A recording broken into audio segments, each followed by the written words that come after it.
Hi everyone, I am Aditya Ishwar and I am going to talk about a model to tackle nutritional deficiency in India which makes healthy food recommendations and plans. This project was done as part of the AI Product Management Specialisation offered by Duke University and Coursera. One of the biggest problems today in India is nutritional deficiency.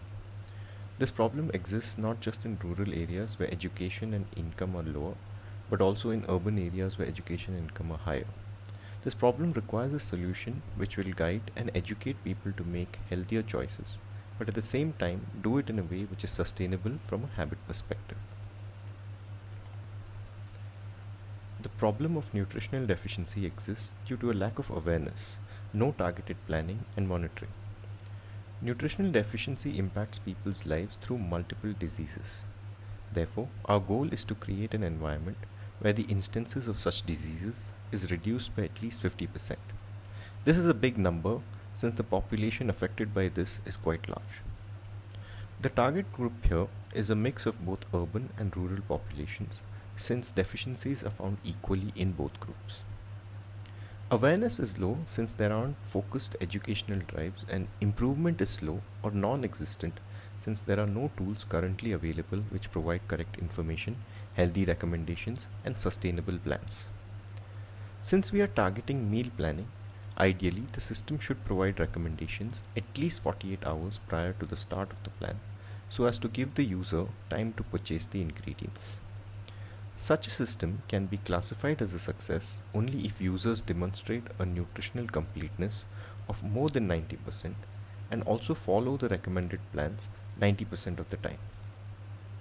From a model perspective, to achieve such outcomes, the precision and recall need to be greater than 90%, and so does the hit rate. Precision and recall not only ensure that the recommendations are satisfactory to users, but also to ensure that health outcomes are met by keeping in mind relevant tastes and preferences. In building such a model, there are a multitude of factors that need to be considered, such as dietary preferences. People could be vegan, vegetarian, or non-vegetarian. Their locations. Since India is such a diverse country, each geography has distinct tastes and preferences. Their meal histories and the variety of food they consume, the number of meals people typically have, etc. Therefore, there are many factors that could be relevant while building such a model. Considering all the conditions and requirements stated, it seems most appropriate to build a neural network model or a deep learning model that continuously adapts and learns user preferences and can make hyper-personalized recommendations and plans. This model will need to be combined with another optimization model that controls for nutritional intake. Since such a model is quite complex to build from the outset due to lack of preferences data, we can start with a simpler heuristic model initially, test it with a small test group and understand general population level preferences. Once there is sufficient data to build a deep model, we can build and deploy that again for a small set of users while the majority will still be exposed to the heuristic model. By tracking the deep learning model's performance till it reaches a precision and recall of greater than 90%, we can ensure a good model is deployed for trials and production. Once the factors are finalized and the model is fine-tuned based on trials, the final model can be deployed for the entire user base. We will need to continuously monitor the adherence rate, precision and recall to ensure relevance and accuracy. Now that we have decided on the type of model, it is now important to design the overall system. From a technology perspective, we will first need to have a cloud-based model since the importance of latency, connectivity and privacy will be lower. During the initial stages, users will be more focused on quality of solutions or recommendations rather than the speed and privacy.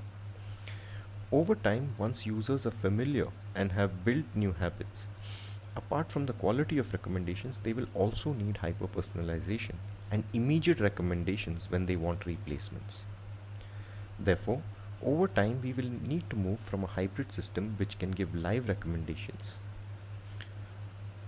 Since plans will be created for at least a week and we don't expect changes to every recommendation, the system can be trained and make predictions offline and in a batch process.